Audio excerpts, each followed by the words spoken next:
Hello नमस्कार student, welcome to innovation study channel. आप सभी का यहाँ पे स्वागत है करते हैं। अब देखिएगा, कल हमने 4.1 स्टार्ट किया था, द्विघात समीकरण हमने स्टार्ट कर लिया था। एक क्लास हमने लगा ली है, वो वीडियो आपने अच्छे से देख लिया होगा और उसमें हमने एक क्वेश्चन कंप्लीट किया था। अब हम इसी प्रकार से डेली आपके 8:15 बजे शाम को 8:15 पे डेली क्लास रहने वाली है। 50 मिनट की क्लास रहेगी और पूरा सिलेबस अच्छे से हम कवर करेंगे। आपको कहीं भी इधर उधर भटकने की आवश्यकता नहीं है। इसके बाद में हम जो आपकी एक्सीलेंट की और संजीव डेस्क वर्क आएगी वो भी अपन कंप्लीट करेंगे। साथ में आपको मॉडल पेपर भी करवाएंगे, किस प्रकार का पैटर्न रहेगा वो सारा हम अच्छे से कवर करते जाएंगे। तो देखिएगा, आज हम सेकंड क्लास लेके आए हैं। क्लास को लाइक शेयर कर दें, सभी जुड़ जाइएगा। सभी अपने दोस्तों को बता दें कि फ्री ऑफ कॉस्ट क्लासें चल रही है। देखिएगा, 4.1 का आज अपन सेकंड क्वेश्चन करने जा रहे हैं स्टूडेंट। और मैं क्वेश्चन यहाँ पे लिखूंगा नहीं, सभी के पास बुक्स है, अच्छे से बुक्स में से क्वेश्चन को पढ़ना है और मैं यहाँ पे भी पढ़ के बताऊंगा और मैं इसका सॉल्यूशन करवाऊंगा। सेकंड नंबर क्वेश्चन अपनी बुक में सभी देखेंगे और सभी के पास कॉपी पेन होगा, निकाल लीजिए सभी। कि पहला क्वेश्चन है, इसका क्वेश्चन इस प्रकार से है कि निम्नलिखित स्थिति को द्विघात समीकरण के रूप में व्यक्त करना है। जो भी आपको कंडीशन दी गई है उसको द्विघात समीकरण के रूप में व्यक्त करना है। इसका पहला क्वेश्चन ये है कि एक आयताकार भूखंड का क्षेत्रफल 528 मीटर स्क्वायर है। आयताकार भूखंड है, जैसे आपको ये बोर्ड दिखाई दे रहा है, ये क्या है, एक आयत है, इस प्रकार की आकृति होती है। उसका क्षेत्रफल हमें दिया गया है और क्षेत्रफल की लंबाई मीटर में है। लंबाई और चौड़ाई जो भी इनकी विमाएं दी गई है वो मीटर में दी गई है। चौड़ाई के दुगने से एक अधिक है। लंबाई क्या है, चौड़ाई के दुगने से एक अधिक है। तो आपको हमें भूखंड की लंबाई और चौड़ाई ज्ञात करनी है। लेकिन क्वेश्चन में ऊपर क्या बोला गया, आपको द्विघात रूप में ही चेंज करना है। आगे सॉल्यूशन नहीं करेंगे, जैसे 4.2 करेंगे वहां पे आपको बताएंगे कि द्विघात समीकरण को कैसे हल करते हैं। तो यहाँ पर तो आपको ओनली फॉर द्विघात समीकरण ही बनानी है। अब देखिएगा, सॉल्यूशन करते हैं दूसरे का पहला। सबसे पहले हमें मानना पड़ेगा कि इसकी लंबाई कितनी है, चौड़ाई कितनी है। तो ये इस प्रकार की शेप होगी, वो आयताकार होगी। जहां पर भी आपको कोई दिक्कत आए, समझ में नहीं आए, तो सभी कमेंट करके बताएंगे। नेक्स्ट क्लास में जो भी आपके कमेंट में पढ़ूंगा, बाद में क्लास कंप्लीट होने के बाद में कमेंट पढ़ के आपके और नेक्स्ट क्लास में उनके सॉल्यूशन बताऊंगा। ठीक है, एक्स्ट्रा भी आवश्यकता पड़ेगी तो एक्स्ट्रा क्लास भी लेके आ जाएंगे, कोई दिक्कत नहीं है। अब ये आयत है, ये इसकी लंबाई है और ये इसकी क्या है, चौड़ाई है। समझिए, प्रत्येक कोण 90 डिग्री का होता है, विकर्ण आपस में लंबाई बराबर होती है। अब इसने ये बोला है कि लंबाई है वो चौड़ाई के दुगने से एक ज्यादा है। तो माना लिखोगे, माना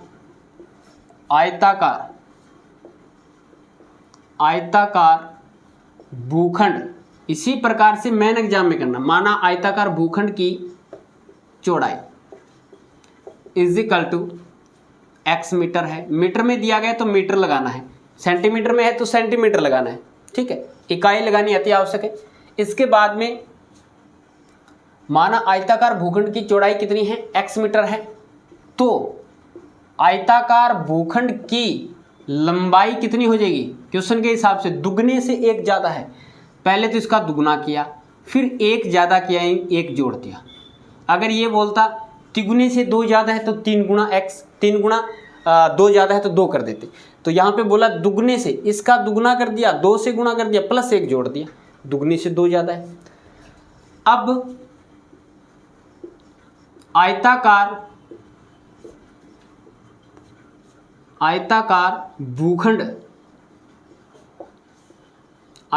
भूखंड का क्षेत्रफल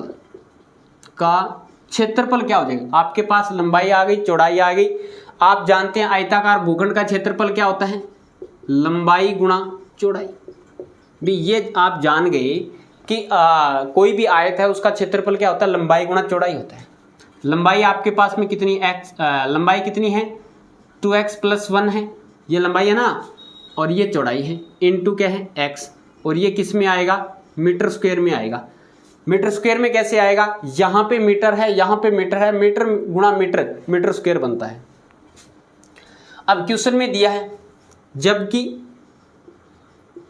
जबकि हमें दिया है कि भूखंड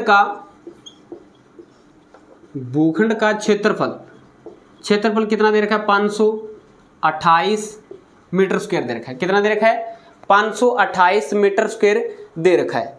अब देखिएगा प्रश्नानुसार करते हैं। प्रश्नानुसार ये चलेगा कि 2x + 1 इंटू इनका, देखो ये तो क्षेत्रफल हमने अपने तरीके से जो माना है, अपने हिसाब से जो लंबाई और चौड़ाई मानी है उसके हिसाब से क्षेत्रफल ये आएगा, जबकि क्वेश्चन वाला कह रहा है कि इसका जो मान है वो ये आएगा 528। कितना आएगा 528 आएगा।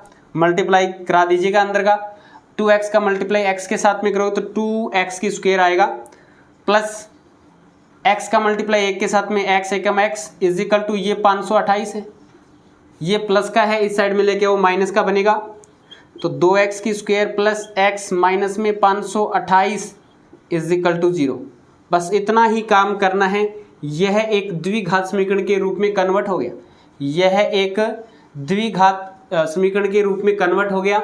ये एक आयत है। ये क्या है एक आयत है जिसका क्षेत्रफल आप जान गए क्या कितना होता है, लंबाई गुणा चौड़ाई होता है। सबसे पहले क्या माना, चौड़ाई मान लिया, लंबाई चौड़ाई के दुगने से एक ज़्यादा है तो दुगने से एक ज़्यादा कर दिया। अब आप जानते हैं कि आयताकार भूखंड का क्षेत्रफल, कोई भी आयत होता है, भूखंड हो चाहे किसी प्रकार का टुकड़ा हो, आयत के रूप का है तो उसकी लंबाई गुणा चौड़ाई होती है। तो आपने लंबाई और गुणा चौड़ाई कर दिया, जबकि आपको क्वेश्चन में दिया गया है कि भूखंड का क्षेत्रफल 528 मीटर स्क्वायर है, तो इन दोनों को आपने बराबर कर दिया और इन दोनों को आपस में मल्टीप्लाई कर दिया और 528 आ गया। 528 यहाँ पे प्लस का इस साइड में लेके आओ माइनस का हो गया, तो ये आपके पास में एक द्विघात समीकरण प्राप्त हो गए। क्लियर हुआ, समझ में आया। अब आपको इसमें आगे है ना लंबाई और चौड़ाई ज्ञात नहीं करना है।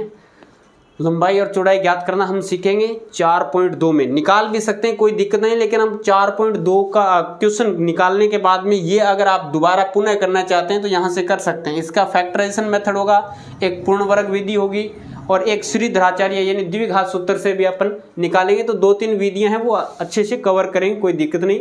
अब इसके बाद में हमारा सेकंड नंबर क्वेश्चन आता है। सेकंड नंबर क्वेश्चन इस प्रकार से है कि दो क्रमागत धनात्मक पूर्णांकों का गुणनफल 306 है, तो हमें पूर्णांक को ज्ञात करना है। दो क्रमागत धनात्मक, क्रमागत नाम दिया गया, एक धनात्मक नाम दिया गया। क्रमागत यानी लगातार, धनात्मक यानी प्लस वाला चिन्ह आएगा, माइनस की वैल्यू नहीं आएगी, का गुणनफल 306 है, तो हमें पूर्णांकों को ज्ञात करना है। वे पूर्णांक बताने हैं क्या क्या हो सकते हैं। इसका स्क्रीनशॉट ले सकते हैं अच्छे से, या वीडियो को पॉज करके आप नोट कर सकते हैं। एक बार पूरा वीडियो देखें, जो भी डाउट लगे उसको लिखते जाएं और बाद में आप कमेंट भी कर सकते हैं या पुनः उस डाउट को क्लियर कर सकते हैं, क्योंकि ये वीडियो आपको ऑलरेडी यहीं पे मिल जाएगा, कभी भी आप देख सकते हैं और अच्छे से नोट्स भी बनाना है कॉपी में, ठीक है। चलते जाइएगा। अब देखिएगा second question, very easy question है। सेकंड नंबर, दो धनात्मक और लगातार संख्याओं का गुणनफल दे रखा है। माना पहली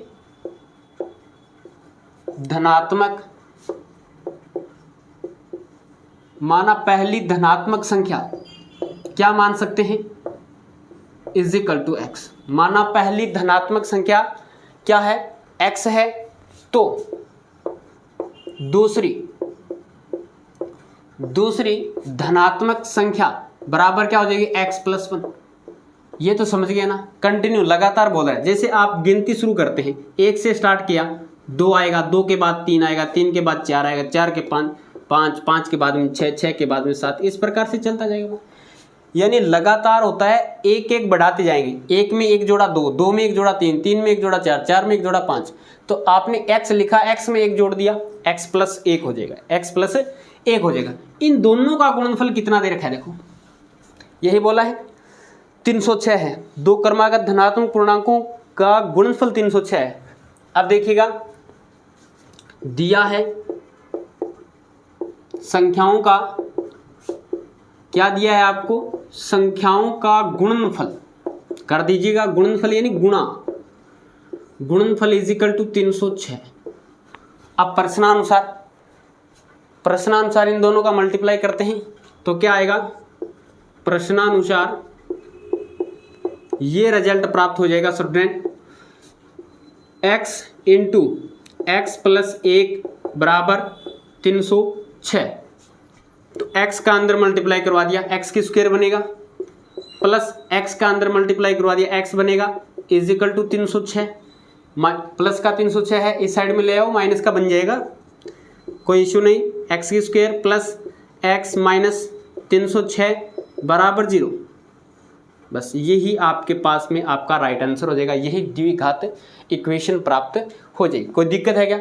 एक संख्या मान ली, x धनात्मक मानना है, दूसरी x प्लस 1 हो जाएगी, लगातार की बोल रहा है, ठीक।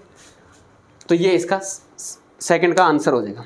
अब इसके बाद में तीसरा क्वेश्चन इस प्रकार से है इसका कि रोहन की माँ उससे 26 वर्ष बड़ी है। किससे बड़ी है? रोहन से है। उनकी आयु का गुणनफल जो वर्षों में दिया गया है, अब से 3 वर्ष पश्चात 360 हो जाएगा। तो हमें रोहन की वर्तमान आयु ज्ञात करनी है। बेटा एक बात बता देना चाहूँगा, लास्ट तक क्वेश्चन को अच्छे से पढ़ना है। क्वेश्चन वाला क्या पूछ रहा है, किसका जवाब आपसे मांग रहा है, वही आपको मानना होता है। तो जैसे यहाँ पे हमें ये पूछा कि वे धनात्मक पूर्णांक ज्ञात कीजिए, तो आपने पहले धनात्मक पूर्णांक ही मान लिए। अब यहाँ पे ये बोल रहा है कि रोहन की वर्तमान आयु प्रेजेंट एज बतानी है कितनी है। अब आप क्या मानोगे? रोहन की प्रेजेंट एज मान लो। जैसे आपको कोई क्वेश्चन में बोले कि रोहन की माँ की आयु ज्ञात कीजिए, तो रोहन की माँ की आयु मान लो। जो आपको ज्ञात करना होता है उसी को उठा के सबसे पहले रख दो, उसी को मान लो। क्वेश्चन इसलिए बोलता हूँ लास्ट तक पढ़ना है, क्या पूछ रहा है, ठीक। अब इसका जो तीसरा क्वेश्चन है वो इस प्रकार से है, माना रोहन की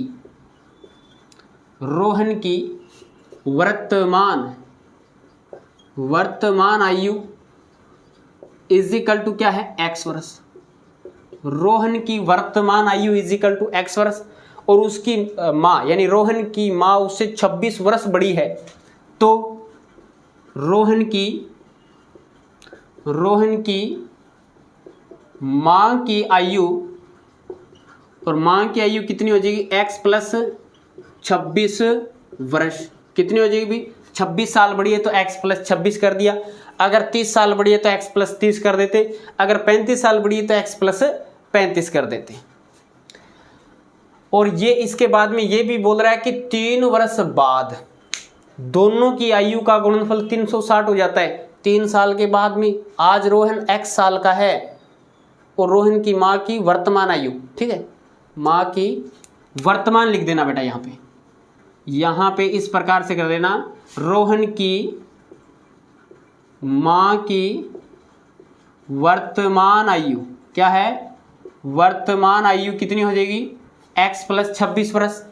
आज रोहन x साल का है, 3 साल बाद x प्लस 3 का। जैसे सपोज कीजिए कोई बच्चा है 10 साल का है आज की डेट में, और 3 साल बाद में आपसे पूछे, आप क्या करते हैं? उसमें प्लस 3 कर देते हैं, यानी वो 13 साल का हो जाएगा।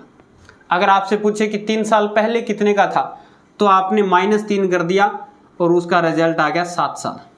यही करते हैं। तो आज रोहन x साल का है, 3 साल बाद वो कितने का हो जाएगा? x प्लस 3 का हो जाएगा। यहाँ पे तो x एक बार आप सोचोगे सर जी x में से कैसे घटा सकते हैं, कैसे जोड़ सकते हैं? बेटा x का मान यहाँ पे आएगा। x का मान कुछ न कुछ तो यहाँ पे विराजमान है, वो अभी दिखाई नहीं दे रहा है और हम जस्ट ही निकाल पाएंगे। अब देखो लिखेंगे 3 साल बाद, 3 साल बाद रोहन की आयु इज इक्वल टू हो जाएगी x प्लस 3 वर्ष। कितनी हो जाएगी? x प्लस 3 वर्ष हो जाएगी। और 3 साल बाद रोहन की माँ की आयु, आज उनकी आयु x प्लस 26 है, इसमें 3 और जोड़ दो। 3 और जोड़ दिया आपने तो x प्लस 26 प्लस 3 कर दिया, 26 और 3 29 होते हैं, तो x प्लस 29 वर्ष, x प्लस 29 वर्ष। अब प्रश्नानुसार दोनों की आयु का 3 साल बाद की आयु आपने निकाल ली, इन आयु का गुणनफल कितना है? 306। तो प्रश्नानुसार क्वेश्चन वाला क्या बोल रहा है उसके अकॉर्डिंग चलते हैं, मल्टीप्लाई करा दीजिएगा। रोहन की तो 3 साल बाद x प्लस 3 और उसकी माँ की x प्लस 29 हो गई, दोनों का गुणनफल कितना है? 360 है। अब इनका अंदर मल्टीप्लाई करवाते हैं, तो क्या रिजल्ट निकलता है, x का x के साथ में x की स्क्वायर आएगा, x का 29 के साथ में प्लस में 29x आ जाएगा, 29x आ जाएगा। 3 का x के साथ में करते हैं तो 3x आएगा, प्लस 3 का 29 के साथ में करते हैं 90, 30 3 90, 90 माइनस 3 87 हो जाएगा, 29 3 87 इज इक्वल टू 360 है।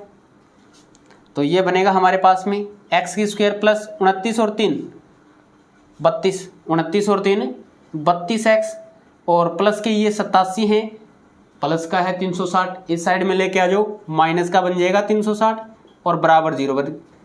अब देखो यहाँ पे x की स्क्वायर प्लस 32x और अब देखो 360 प्लस का है, घटा के देख लेते हैं, 360 प्लस का है और 87 माइनस 87 तो है प्लस का और माइनस के 360 है, तो बचेगा तो माइनस के 360 माइनस का, तो ज़्यादा माइनस का ही रिजल्ट आएगा। अब देखो यहाँ पे 10 में से 7 जाएंगे नहीं, एक आंसर ले लिया, 0 में 7 नहीं जाएंगे, 10 में 7 चले जाएंगे तो एक हमारे पास में 3 बचेगा। यहाँ पे कितना बच गया, 5 और 15, 15 में से 8 को निकालोगे 7 बचेगा, यहाँ पे बच गया 273, तो माइनस का 273 बराबर 0, ये रिजल्ट प्राप्त होगा। अब x की स्क्वायर प्लस 32x माइनस में 273 बराबर 0। इस प्रकार के आपको द्विघात समीकरण बनाने हैं, ये नोट नहीं करना, ठीक है, ये तो आपको रफ कार्य करना है पीछे। इस प्रकार से एग्जाम में भी क्वेश्चन आए तो इसी प्रकार से इसको करना है। अब इसके बाद में चलते हैं नेक्स्ट क्वेश्चन पे, बढ़िया क्वेश्चन है भी है। नेक्स्ट क्वेश्चन देखिएगा, शानदार सा क्वेश्चन है, बच्चे इसको हार्ड मान लेते हैं लेकिन बहुत ईजी क्वेश्चन है।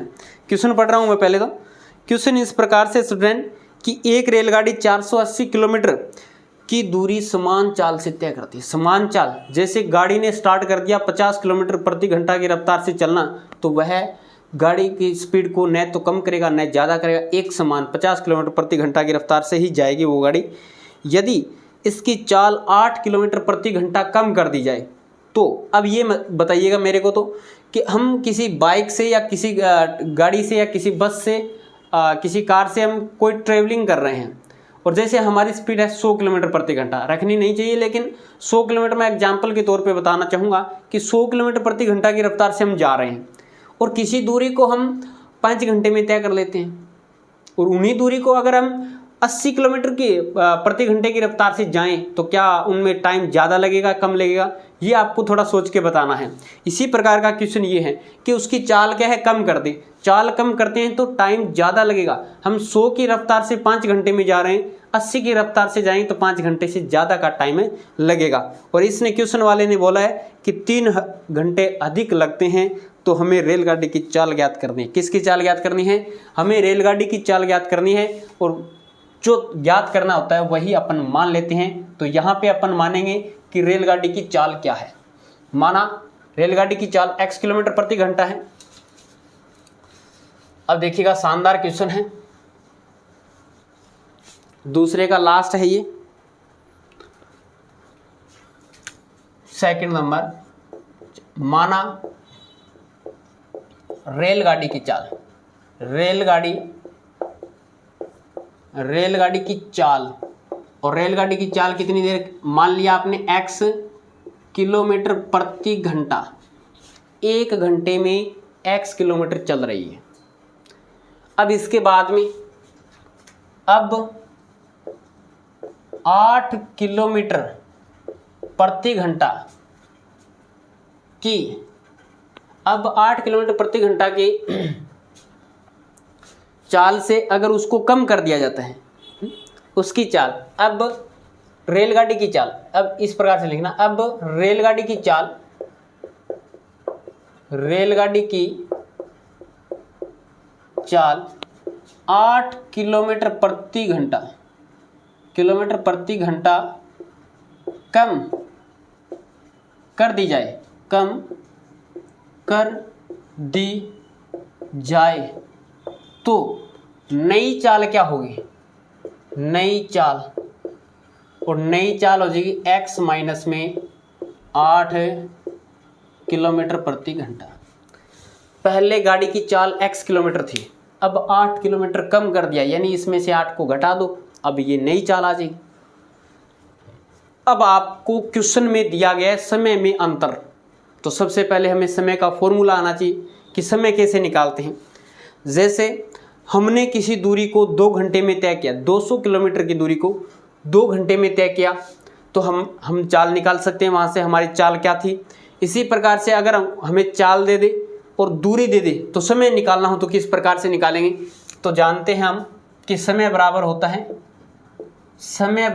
है दूरी बटे चाल, दूरी बटे चाल होता है। तो लिखेंगे पहली चाल से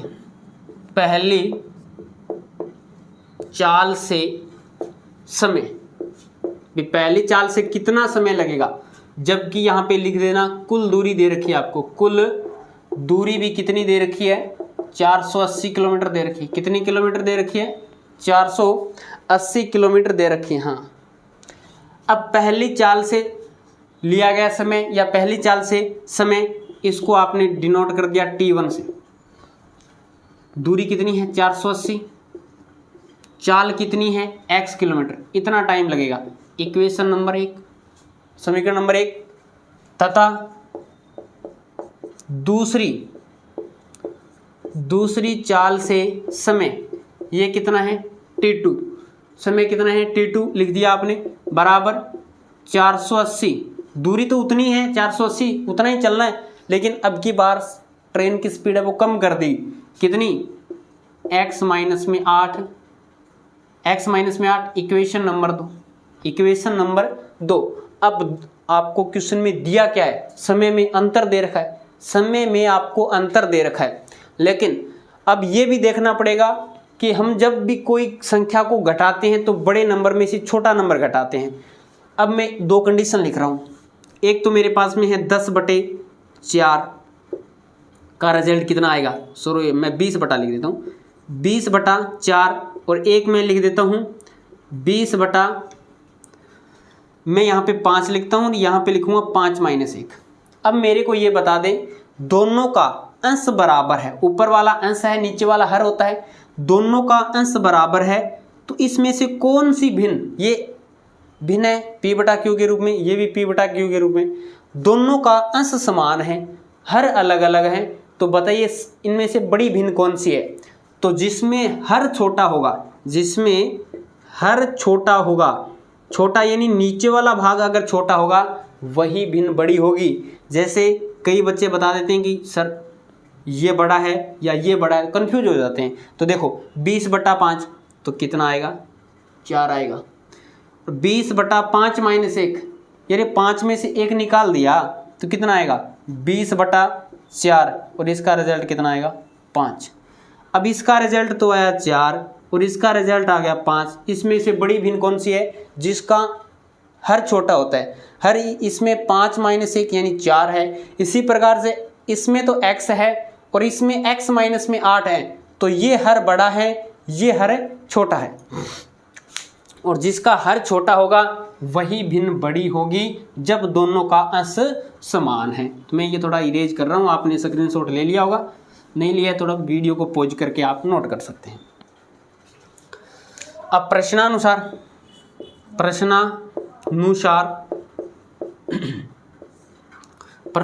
आपको दे रखा है समय में अंतर कितना दे रखा है 3 घंटे। समय में अंतर कितना दे रखा है 3 घंटे। समय यहाँ पे कौन सा है, अब बड़े नंबर में से छोटा नंबर घटाते हैं तो बड़ा नंबर हमारे पास में ये आएगा, छोटा नंबर ये आएगा, तो ये आएगा T2 माइनस में T1, T2 माइनस में T1 इज इक्वल टू 3 घंटे। T2 का मान कितना है 480/x minus 8 minus 480/x is equal to 3 घंटे। एलसीएम क्या आएगा, एलसीएम आएगा x माइनस में 8 और ये आ जाएगा x माइनस में 8 और x दोनों का गुणनफल होगा एलसीएम। तो इस एलसीएम में इस नंबर का भाग देंगे तो ये नंबर कट जाएगा, क्या बचेगा ओनली फॉर ये x बचेगा। x का गुणा ऊपर वाले के साथ में करना है तो 480 के साथ में x का कर दिया, बीच में माइनस का साइन। अब x से x कटेगा, ये नंबर बचेगा, इस नंबर का गुणा 480 के साथ में करना है तो x माइनस में 8 का गुणा 480 के साथ में करना है बराबर 3/1। 3/1 भी मान सकते हैं, कोई दिक्कत नहीं है। अब ऊपर वाला गुणा कर दीजिएगा, नीचे वाला भी गुणा करते हैं, देखते हैं कौन कटता है कौन बचता है। तो ये हो जाएगा 480x माइनस 480 का गुणा x के साथ में, बाहर माइनस है तो माइनस 480 इंटू एक्स, माइनस और माइनस का गुणा प्लस हो जाता है, प्लस 480 गुणा 8 अपॉन में ये हो जाता है x का अंदर गुणा करवाते हैं, ये आएगा हमारे पास में x की स्क्वायर माइनस में 8x is equal to 3/1 is equal to 3/1। ये प्लस का है ये माइनस का है, दोनों कट गए, इसका गुणा कर दीजिएगा 8 का मल्टीप्लाई 480 के साथ में मल्टीप्लाई करोगे तो ये हमारे पास में आ जाएगा 0। कितना आएगा 0। या आप मल्टीप्लाई एक बार नहीं करना चाहते तो भी इसको हल कर सकते हैं, लेकिन कर दीजिएगा कोई बात नहीं। अगर इसको काटना चाहते हैं तो काट भी सकते हैं। देखो किस प्रकार से बताना चाहूँगा मैं आपको, यानी यहाँ पे मैं लिखूँ वज्र गुणा करना, यहाँ पे वज्र गुणा आप किसी भी तरीके से कर सकते हैं, कोई दिक्कत नहीं। इनका गुणा करा के कर सकते हैं, इसका गुणा नहीं करवाते हैं तो भी आप कर सकते हैं। ये 3 से कट जाएगा। वज्र गुणा होता है तिरछा गुणा, इस नंबर का गुणा इसके साथ में, इस नंबर का गुणा इस, तो ये 3 का गुणा x की स्क्वायर माइनस 8x के साथ में जाएगा, और ये है 480 गुणा 8, 480 गुणा 8, ये 3 गुणा में है, इसके भाग में लग जाएगा। इसका गुणा तो इसके साथ में होगा तो एक के साथ में हो तो कोई फर्क नहीं पड़ेगा। तो ये हमारे पास में x की स्क्वायर माइनस में 8x बराबर 480 गुणा 8 और इसके नीचे लग जाएगा 3। अरे भाग गुणा में है, दूसरी साइड लेके जाओ, कट भाग में लगेगा, इसको काट दो। 16 × 48 160 आएगा। क्या आएगा 160। अब इसका गुणा करा दीजिएगा। 160 का 8 के साथ में गुणा करवाना है, ज़्यादा हार्ड नहीं है। अब तो ये हो गया x की स्क्वायर माइनस में 8x और बराबर 16 × 48 0, 8 का मल्टीप्लाई करेंगे तो 0 और 6 × 8 48, 8 × 48, 48 का 8 आ गया, 4 बच गया, 8 और 4 12, 1280।